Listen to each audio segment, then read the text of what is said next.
The deadline's over. Can I start with this? That was the best part of the season.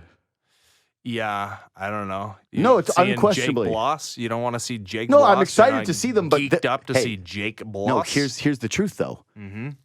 Before you see Jake Bloss, before you see Joey Loperfido, before you see Jonathan Clase, that's the best time. We're living in the current best time. Because once you see these guys, then they end up and then you're the like, guys they've been their entire major league careers. Yeah, it's really exciting to get a depth starter, right? Yeah. You go, oh, for that. Yeah. Like these trades are amazing. Yeah. This was actually one of my favorite stats of yesterday is there was no top 100 Baseball America prospect dealt at the deadline. Well, I saw Jake Bloss at times had been inside the top 100. He started the season at 98. Yeah. Yep. Good. Yeah, this is top 100. Is 98 lower than 100? Did I miss this? Yeah. Did they change it? They Are did. numbers reverse? Well, actually, they can update rankings is how it works. And they saw him for 3 times. Yeah, and they gave up 4 home runs to the A's. They're like, they went, top more 100. like top 500?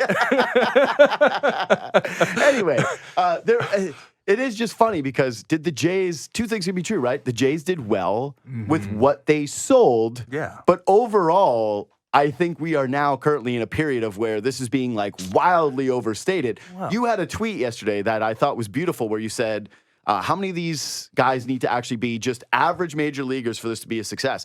And I think when you first read that question, knowing that, what did the Jays bring in, 14 prospects? 14 players. One of them was Ryan Yarbrough. One of them was Ryan Yarbrough, who actually, Jays Thanks fans for are like, coming. we got an all-star for Kevin Kiermaier? Wait, we don't have to face Ryan Yarbrough? We got one of the best pitchers on planet Earth for... Didn't Kevin Kiermaier clear waivers? He's like, hey, actually, against other teams than this Blue Jays, actually, how you got to selling is that you were the team that couldn't hit Ryan Yarbrough. Correct. So you actually had to bring him in as penance, as a reminder to this front office as to how things went so poorly. He's just around, and then they're like, right, that's why we're here. Yarbrough. He Yarbroug'd us. So yeah, they bring in 13 prospects, and I think, what was your conclusion, 2? If 2 of these guys become major leaguers. 2 is acceptable. Yeah. Anything above 2 is great. Here, like even the guys that have reached the major leagues, right? Okay, the Mariners need offense. If they thought Jonathan Clase had any potential to doing this season. But they need offense right now. Well, yeah. But they also, like, if they thought there was, like, MVP potential there, doesn't matter. Like, they would have held on to him. And they've seen him for 20 games. For the price they got him. Yeah. They saw him for 20 games. And obviously... They don't think he's a nothing. Sure. Maybe there's a couple of guys in that front office who think he's a nothing. I mean, the more credible example of what I'm talking about is with the Astros and Jake Bloss, who need starting pitching. And Jake Bloss is in the major leagues. If they thought he was capable of being even a capable starting pitcher this season... That's 100% correct. They would have held on to Jake Bloss, but like, oh, this guy either is no good or like not good, or he's just not ready yet. And we'll take the guy with the ERA over 6 since the end of May, but who throws 97 from the left side. Yeah, still though, I think that it's pretty clear. Yusei Kikuchi, the flexibility of being able to start as a lefty or be able to come into a ball game. Sure. You know, he really did showcase that against the Twins last year. Yeah, you bring him in after he gave up the run, but but whatever.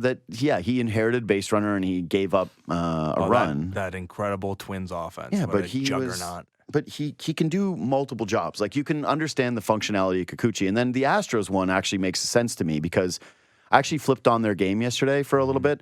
Actually, it was the day before because they were playing Paul Skeens. So I went, I'd like to watch Skeens. Yeah, Paul Skeens had a bad start. He gave up like 2 runs. Well, it was crazy. He gave up 2 walks, and they went, whoa. I was like, that's cool. This Jays pitching staff is like, every single guy is like, get on base there, buddy. It's like there's their friend. They're like, get on there. Anyway, I'm looking at their team, and it's like, you reminded that they still have Bregman, and they still have Altuve, and they've got Yordan Alvarez. They got 100-year-old Justin Verlander who's still finding a way. And you go, flags fly forever, and they're still trying to capitalize on the end of this dynasty, and that's fine. I actually thought it was so funny. I brought it up on my show yesterday, how Astros fans were reacting to losing these, like, non-top 100 prospects, where they were freaking out, going, I can't believe this happened. It's like, you definitely lost the trade from a value standpoint, but as if there's a reality where you're pissing and moaning about your front office that has delivered you multiple World Series wins. It's incredible how weird that they've had a lot of turnover in that front office, though. Too. Yeah, sure, that's true. But I just think you've won this many times in such a short period of time in the era of everything is fair, everything is equal, competitive balance taxes, luxury taxes, salary caps. We don't want to have dynasties that you actually kind of had a mini one, even though we'll never respect it because you cheated. Yeah, you won one World Series. What? You won one World Series. The second one doesn't count. Oh, okay. That's according to you. I think that they're fine with it. I think that they don't have to refund their championship memorabilia or the memories. Like the commissioner said specifically, they get to hold on to the hunk of metal. Yeah, exactly. Yeah, it's like keep it. It's just a hunk of metal. Yeah, I forgot about that. God, that got some people mad. Yes, it did. Some people, short circuited. They were like, the commissioner's trophies. No, as if it's like the World Series is as if the trophy is something. Yeah, it's not the Stanley Cup. They make a new one every year. No, it's garbage. We had a guy who worked here who had a fake one. It looks like crap. Yeah, it literally does. It looks pointy. It's dangerous. Yeah, it's a crappy. That's a crappiest trophy by far. Yeah. What do you think the coolest one is? Stanley Cup or World Cup one? World Cup too small. Yeah, but it's cool though. I don't know. It's too small. You got the cup. The cup is one. The cup is one. Yeah, anyways, obviously. It's what we have. Yeah, as the rights holder for the Stanley Cup last year, actually, and contractually obligated. The Larry O'Brien and the Lombardi, they're too shiny. Lombardi, man. Yeah, you have you see. I don't like seeing the fingerprints on the Lombardi. That's gross. Too shiny. Okay. Anyways, back to what we were discussing. Yeah, the Blue Jays. Oh. They didn't get a top 100 prospect. They won their trades. Two things can be true. They won their trades, but I do think this is being a little overstated as of right now, like the impact we're having here. Like I mentioned, we're going to see Joey Loperfido. We're going to see Bloss. We're probably going to see Clase. And when we watch these guys down the stretch, I don't think that you're going to go, holy crap, the Jays look so great. Ross Atkins at his media conference yesterday did bring up how a lot of these guys are the pieces of now. You tweeted the thing of how many guys need to be regular major leaguers. My counter to your it's good if just two of them are major leaguers would be, I don't think that's a smashing success. I think a real success is if any of these guys becomes a really above average player, you've done well. And the caveat is if you use some of these prospects to go get another Major League Baseball player, that would be a bit of a success for you. I think so. When I posed that, it was like over the length of their entire careers that they become major leaguers. But we're talking about the immediacy here because the immediacy, they have to play in the major leagues. You're going to see three at least of these guys. You will, but I don't know if there's anything that can happen these final 2 months of the season and the sample that we'll get on these players that you're like, well, there's our left fielder next season. No. You're insane if, well, first of all, the front office is already insane that they're going to still try and win in 2025 with no farm system. Save it. I want to go there next. I want to go there next. And then no major league team. But anyways, that's what's happening because nobody's fired yet. Yeah. And Mark Shabira has one more year on his contract. So 2025 so they all just is the decided that 2025 was going to be a win. That's the year. That's the year. So anyways, we've got Bloss in now. Yeah. Outside of Bloss is going to be in the rotation mix for 2025. But the idea that he does anything in these final couple of months to cement him. Yeah. I mean, unless he just looks like I think he's the second coming. Sure. Yeah, he's the most likely. Yeah, sure. I don't think he has to look like the second coming. You know what he has to be? He has to be Yariel Rodriguez, where every once in a while he goes out and gives you 5 innings of 2-run baseball, and then he blows up once in a while, and then he has a good one once in a while. But if that's what he is, doesn't matter. The Blue Jays need to backfill another starter. They need a more capable. They need you know what he can be? You know what the best case scenario, especially if you want to compete in 2025, is? Jake Bloss starts the season in AAA, and you've gone out and you've acquired enough starting depth. And even if Yariel Rodriguez is part of your rotation mix, you need at least one more capable major league starting pitcher. Yeah. The other guys, I don't like what Will Wagner is going to show up and look like, all the defensive issues we've heard about him, but he can get on base and hit for a high enough average. He's your solution. There's just, it's not going to happen. And if the Blue Jays front office convinces itself that it is, and that's enough, then you're really... You're headed towards the same abyss that you've lived in 2024. Yeah, let's do one step at a time here, though. So yesterday was a positive day. We mentioned that it was a fun couple of days. But now I think the reality of the situation should set in. Again, the best part of the deadline is acquiring the pieces and dreaming on the pieces, and you still have time to do that technically. But I really do believe that the best, most enjoyable time likely for prospects is the day you acquire them, not a future date. Or right? when like Nate Pearson shows up in spring training. Yeah. Like, or Ricky Tiedemann in spring training. So good. The guy that everybody was freaking out about yesterday, McAdoo, right? Because wow, he's got a power stroke. You know, he rose up the rankings. And I go, yeah, it's awesome. Maybe someday he is smacking home runs for the Blue Jays. But likely the best day of McAdoo's career as a Blue Jay was yesterday when he was being evaluated by prospect analysts and whatever. So here we are. I think a couple things did frustrate me from Atkins' availability yesterday. One was just simply that they continued to reiterate that they're trying to compete in 2025 and 26, which, you know, we talked about. And he said, these players are a key part of that. And I went, wait, which guys? Which guys are going to help you compete in 2025? As you just mentioned, likely the best case scenario for Bloss is he's starting the year in AAA if you really were going to be competing.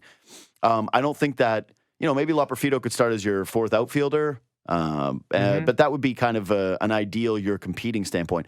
The other was when he mentioned that they're on a razor's edge for the competitive balance tax. I go, that's a yes or no answer, friend. Well, I think he just seems so sensitive, like, to the fans. He's like, don't worry, it's not about cutting costs. It's like every fan who's not an idiot understands there is value to getting under, especially if you're not trying to win. That's what I mean. So, like, just say, okay, it wasn't our primary focus. If you're the type of fan focus that's listening to this and is caring about this information, you're not an idiot. Yeah, the reason the question's being asked, Ross, is because people want to know. Not it's a compounding issue, and there's obvious value in a season in which you're not winning to get under it. No one was waiting for you to say, actually, we did hit it, and then they would go, aha!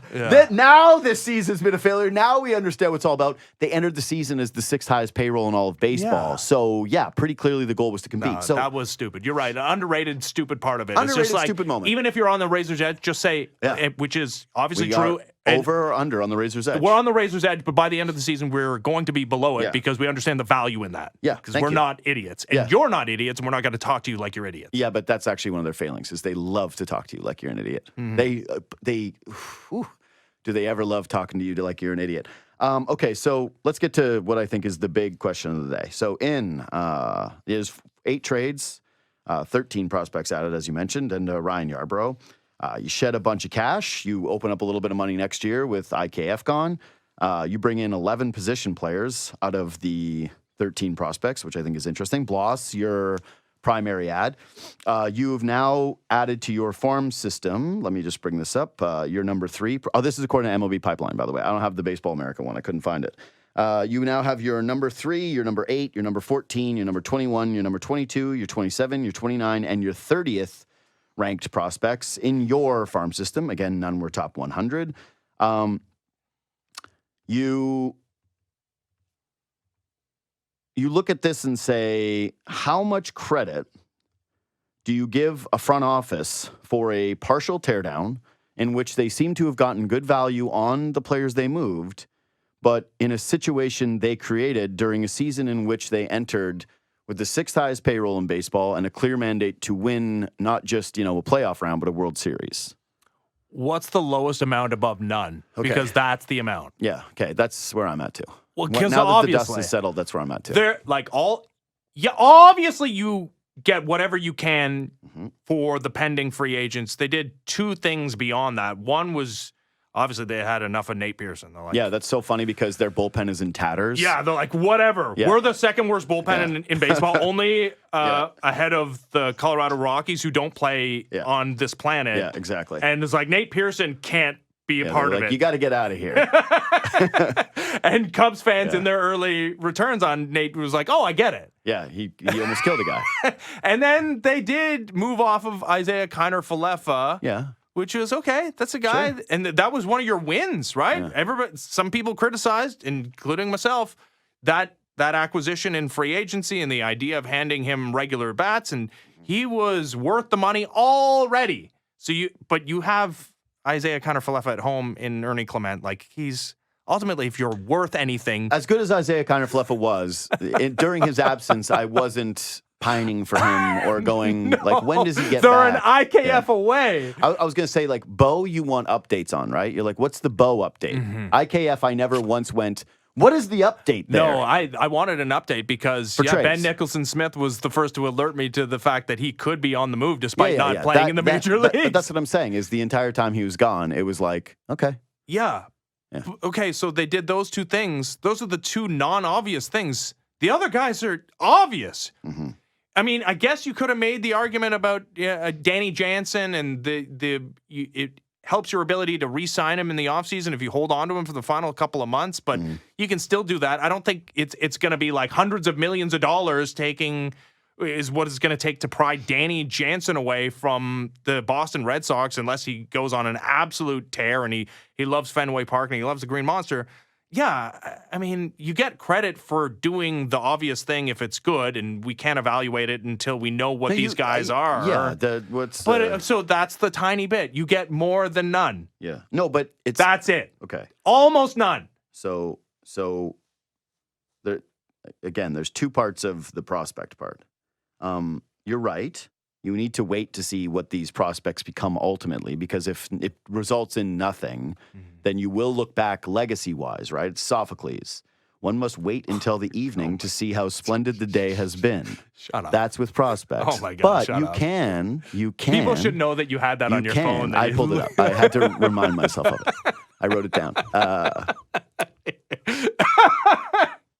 I think that you can evaluate the value of the prospects that you have today and say that's a win. These trades were wins. If every single executive around baseball is going, we can't believe that the Astros gave up that much for Kikuchi, you got to give them credit for that, because that means in the now, those prospects have a value that supersedes what you went out and get, or that what you gave up. So if you did want to flip them for competitive reasons, whatever, if you really wanted the Ben Ennis bar jumper, which is get major leaguers, it seems pretty clear that they could put this Astros package together and get at least one impactful major leaguer now for 2025. So to me, like that's a win.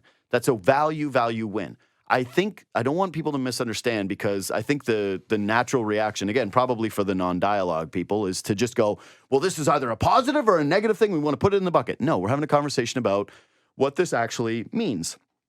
I had a former NHL executive reach out to me yesterday and go, the easiest thing that you can do is tear things down. Like the easiest thing you can do is sell rental pieces. Yeah. It's genuinely, out of the entire job, the most simple part of it. And when you consider that the Jays didn't really take any risks in terms of dealing Bassett or dealing Chad Green, I think that should be added into the evaluation of this, which is, if they don't compete yet again in 2025, you as a fan should be extremely pissed off that they had an opportunity in a seller's market to gain more. They could have flexed their financial might on the Bassett thing and said, oh, is your concern that Bassett has a lot of money next year, but you love him as a pitcher? We'll eat a bunch of that money. Give us good prospects. Give us something that has more value.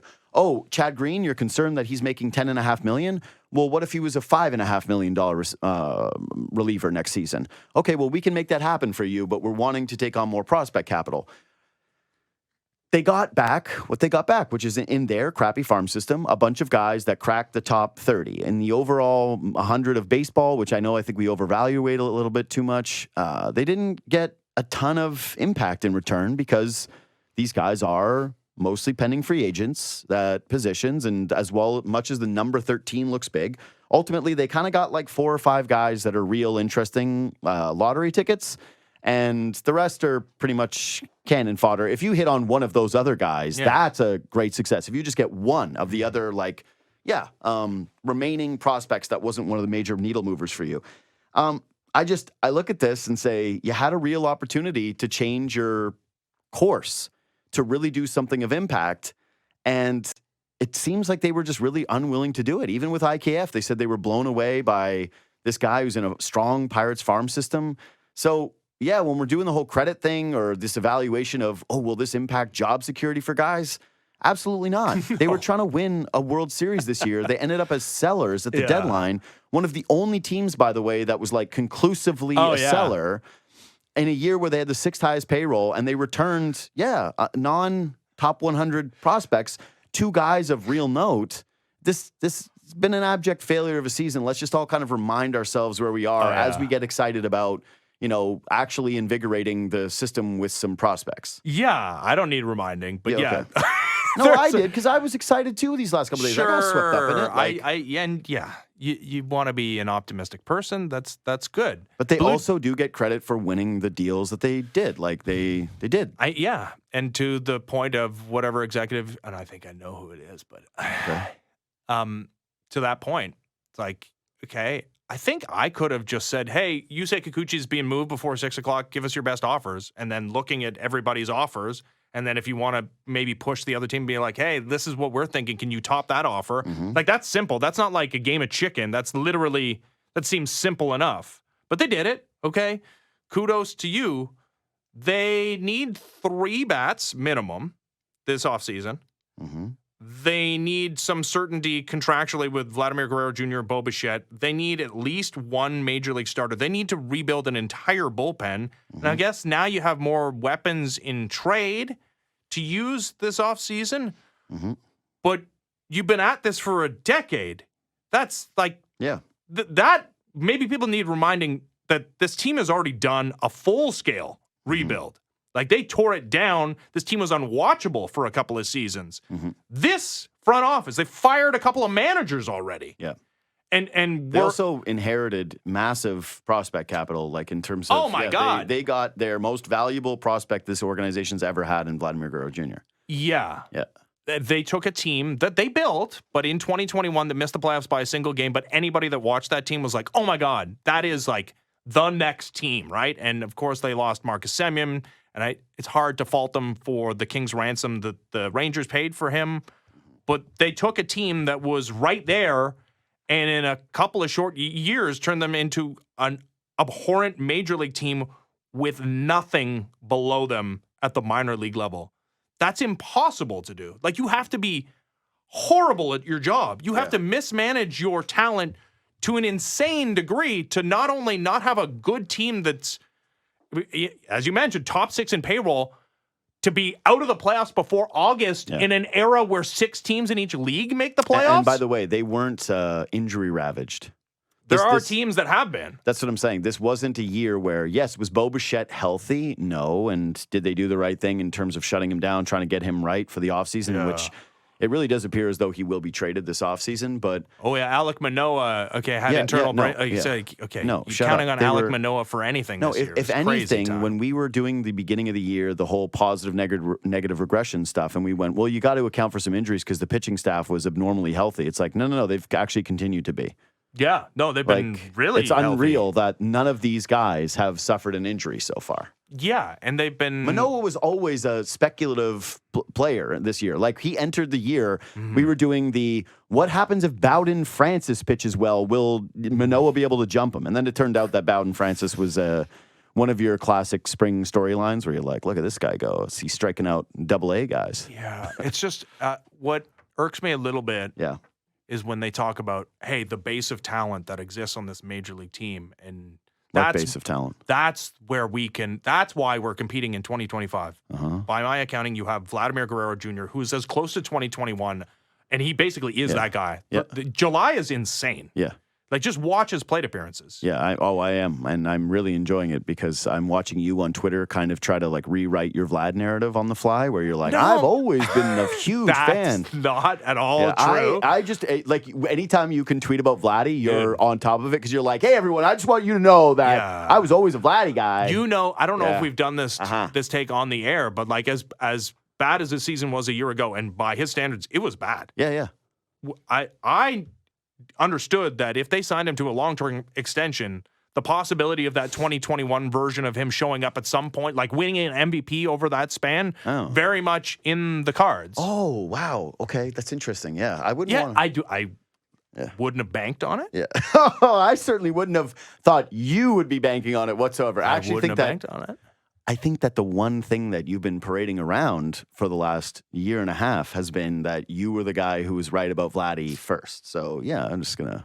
Yeah, he's been great. No. I mean, he's been Yeah, great. see? He's See, been you're great touching- playing for a you team should- with yeah, no yeah, expectation. yeah. Like, winning doesn't matter. by the way. Winning doesn't matter. the So way- it's interesting that the guy in the first year of the new ballpark No, couldn't no. hit it home. And Yeah. now in a season in which there's no pressure, he's at... No, guess what, though? I actually did bring that up last week, how... Yeah, but have you looked at his late and close numbers? Like, Yeah, but all I his don't clutch care about numbers are late and great. close when late and close don't matter either. I know, but he's been this guy since May. And they Sure. weren't out of it in May. Brother, I'm with you. I think that you're evaluating... On a whole, Yeah. the baseball player hitting well, you're not looking at it and being like, well, the team sucks. This all means nothing. On a whole, it obviously means a lot. Yeah. But to me, yes, the final boss for Vladimir Guerrero Jr. is to do this again during a season, during a time where the team is like genuinely really competitive. Yeah. He started out the year poorly. It was a lot of worm burners still, and it was it not wasn't as badly as some of the other guys. Yes, but it wasn't like he was raking at the very beginning of the year. And this guy, I think most fans would agree, has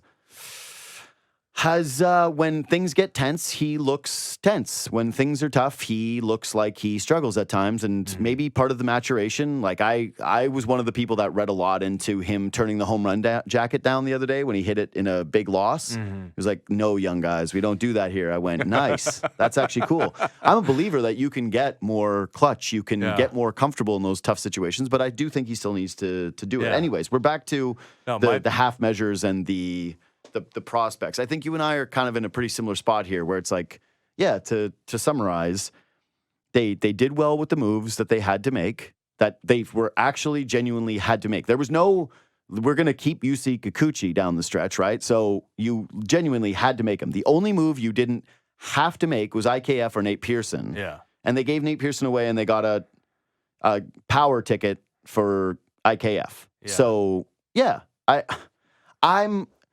I'm not as excited by the actual overall theme of this, which is that they continue to say that they're trying to compete in 2025. And even like, hey, do you have the because they got asked about Atkins got asked about why they didn't try to take more advantage of a seller's market. You have that answer, Mike? Because I want to play that clip. You can leave the question in if it's there.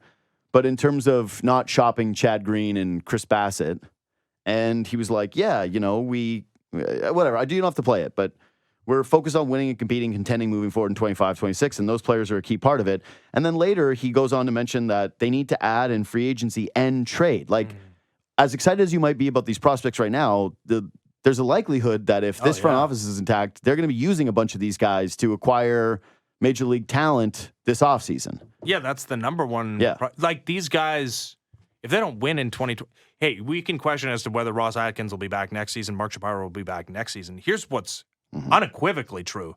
Nobody's coming back for like the guys at the low A, like those, like to see if those guys are any good. If the Blue Jays don't win in 2025, there's no chance either of those guys are going to see whether or not those players become major leaguers. So yeah, there's an impetus to, if there's any value there and they can exchange some of those prospects for major league ready talent, to do it this offseason. Because like I said earlier, you got Vlad Jr., who's an incredible starting spot. And what else exactly? You got a really good defender in center field who can hit an occasional home run. You got a league average hitter in right field who plays above average defense, but is well overpaid. But yeah, that's life in free agency. You got, I guess, what looks like a pretty capable second baseman, giving you a above average offense now that we've found out that he can play other positions than first base. You got a question mark at shortstop. I think all of a sudden, Bo Bichette, for the first time in his career, you're like, ooh. Was this all injury related? And also, like, the injuries are starting to pile up now. Like, okay, what is that? You have no third baseman.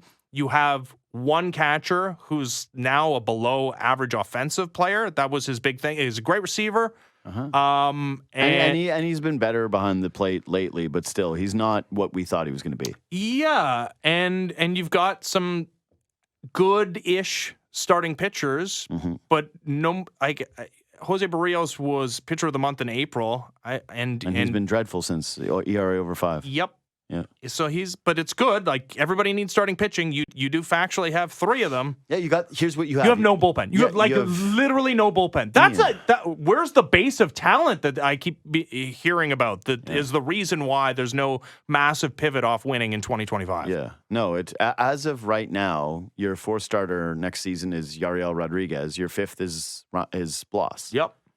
And then your and then if Bowden Francis. Yeah, I was going to say, and if you're losing to someone, they have none of their, like, Tiedemann and Manoah are done for 2026. There's no. Yeah. Well, Tiedemann, now when you have Tommy John surgery, I know the recovery rate is much better now, but he's not pitching next year. No, I'm saying just like beyond next year. Like the idea. Yes, he already was kind of at the Nate Pearson thing that after a certain number of injuries, we all were, I think, of the belief that anything you got out of Nate Pearson at the major league level was a bonus. Can I tell you something too? That was a little bit of an eye opener with these prospects and Bloss in particular, who, again, I don't want to make it seem like I'm just like down on Bloss. I don't hate Bloss. I love the addition for what you traded away, which was a couple of years of Kikuchi in a non-competitive year, to get a guy who could end up actually pitching for you next year is an incredible trade. Like, it really, really is.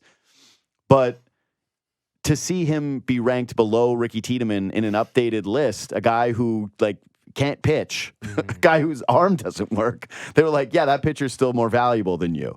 To see Aurelvis Martinez, a guy who popped for steroids this year and has yet to do anything at the major league level other than show he might be the world's worst defender. Like, he might be an example of what would it look like if a fan got put on the field to play defense, like if you won a contest. Yeah, it was a bit of a, I was like, whoa. Oh, he couldn't have jumped. If that's the case, maybe they should package Aurelvis and Ricky Tiedemann. That was my first thought. I was like, wait, these guys have value? Someone would view Ricky Tiedemann as a top 100 prospect now? Because if that's the case, I know what priority number 1 is this offseason in terms of trying to compete. Yes. That is, show your fan face, hey, we got this top 100 prospect here. It's like, oh, yeah. No, he's like delivered in pieces like William Wallace. He's drawn and quartered. His arm arrived today. Ricky Tiedemann's arm arrived today. Hell yes, let's do this anyway. Okay. Do you care about the tank? The Jays. Here's how little I knew about the MLB draft. It's a lottery. I thought it was like the NFL. But that was only the last CBA was part of it. Okay. So yeah, remember there was a lockout, and we're like, oh my god, they're gonna miss a whole season again. Yeah, but here's the weird one. The MLB draft happens during the season, so you can't have it like as an standalone event where you prepare for who the prospects are. To me, you just find out like that day from someone, hey, it's the MLB draft. Correct. So is it possible to, like, do you care about the tank? Is it possible to care about the tank? I'm sure it's possible. Yeah, you in theory want a higher likelihood of drafting in a better position or of the first overall selection, but it's way more important to have these young players be good. Correct. And part of a team that actually, finishes the remaining schedule at 500. And you're like, oh, okay. If not, you're a part of the 2025 team. Maybe you're, as a showcase to other teams around baseball, somebody that could be a part of a trade. That's way more like it's 50 rungs above losing the occasional game to catch I'm looking at the reverse standings right now. The Nationals are a game up on the Blue Jays in the reverse standings. It's basically, I think, in the reverse standings. I only took a quick peek at it. I think that there's 2 teams that they just like unquestionably cannot catch. I think it's like the White Sox and Rockies. Correct. The White Sox haven't won in almost 3 weeks. I thought did they not win last night? 16 in a row. Do you know Joe why Biden? I mean, to your Joe Biden impression. What's the deal? He was still a presidential nominee the last time the White Sox won a baseball game. Yeah. Yeah, tough. So they're bad. I'm mad because I actually thought about live betting the Royals yesterday because I saw the score was 2-1. Yeah. And then I forgot to do it. And then, Well, sorry. No, you're not catching them because they're awful abysmal and are 27-83. You're not catching the Rockies. I don't think you're catching the Marlins, who are bad and got worse at the deadline. The A's, sneaky, like kind of better than the Blue Jays, but it's a big margin to make up 3 games at this point in the season. A's are literally like hit more home runs, have better strikeout pitchers, but are probably so funny not about catchable. Baseball though, so and like I actually watch a good chunk of baseball because like I gamble, so I'm watching. Yesterday, I get home. I went and visited my grandmother yesterday, like a good boy. Good job. And then I got home and I was just like throwing on TV and I was like, oh, Robbie Ray's pitching for the Giants. And I watched the A's and it was like the A's team had like no guys I knew. Mm-hmm.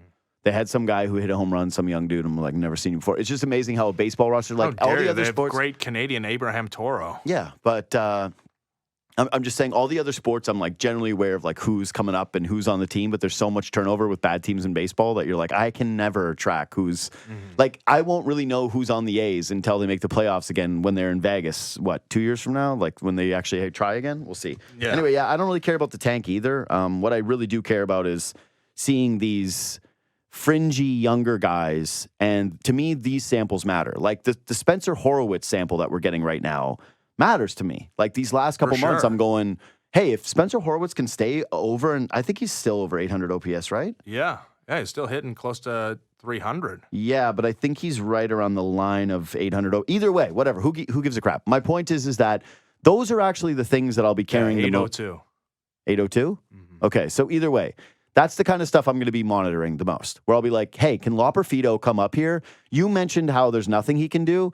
I think if Loperfido, who has been at the major league level, has done like zilch, other than play defense. I love when people are like, look, he can play defense. I'm like, there's got to be a billion guys who can play outfield on planet Earth, right? Like the idea Bradley Zimmer is the ultimate example. Yeah, I know. That's what drives me crazy sometimes. I love Varsho. I think his timing makes him special. He is genuinely like more of a freak than some of these guys that we do put into the just defense category. But either way, I don't care truly what a guy does in left field when it comes to his defense. I want to know if he can hit. If Loperfido can come up here for a couple months and actually, hit 260, have an OPS of 740 to 780 at the big league level for a couple months, that to me is going to be really impactful. If Class A can come up here and actually look like a major leaguer for some points, that stuff is actually going to matter to me for a couple reasons. One, they're going to improve their stock in terms of if they were to make a trade with another team and flip one of these guys.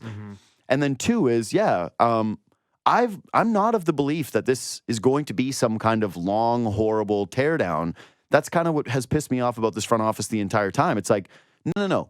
I don't think you guys are going to go into a rebuild, but I also don't think you're going to win a World Series while Chris Bassett's under contract. So why not be a little bit more realistic with that kind of stuff? I don't think you're going to win a World Series while Chad Green is under contract. So move those guys.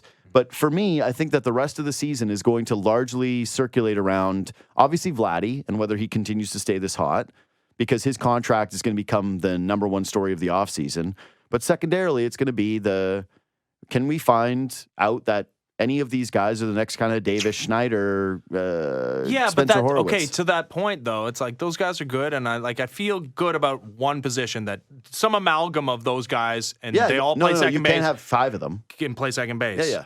That's what I'm saying about these last 2 months not impacting my decision making with like the Loperfidos and the Class A's of the world. It's like, oh yeah, you can prove to me that you're a fourth outfielder.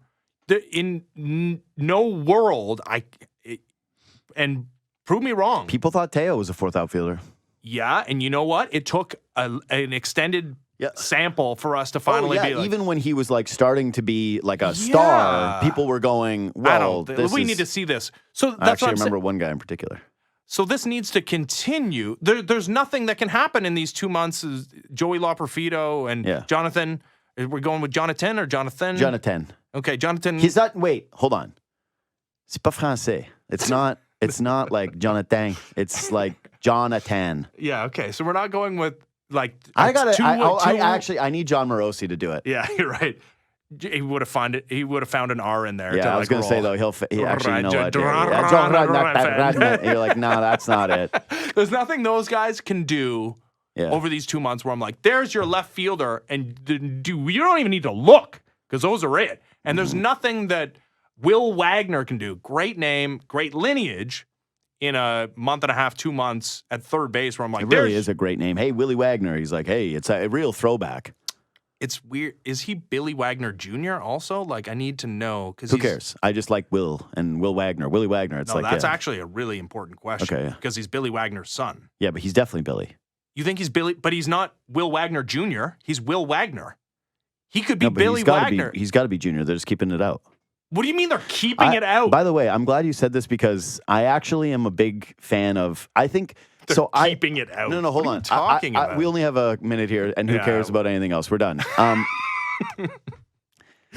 I don't have children, but I hear a lot of your kids' names, not you specifically, but like the greater you. Listening to this. A lot of your kids' names are really stupid, and they're getting real bad. And then there's like a zig back where all of you want to name your kid Jack, and you go, okay, you know how many Jacks I know? It's like there's too many.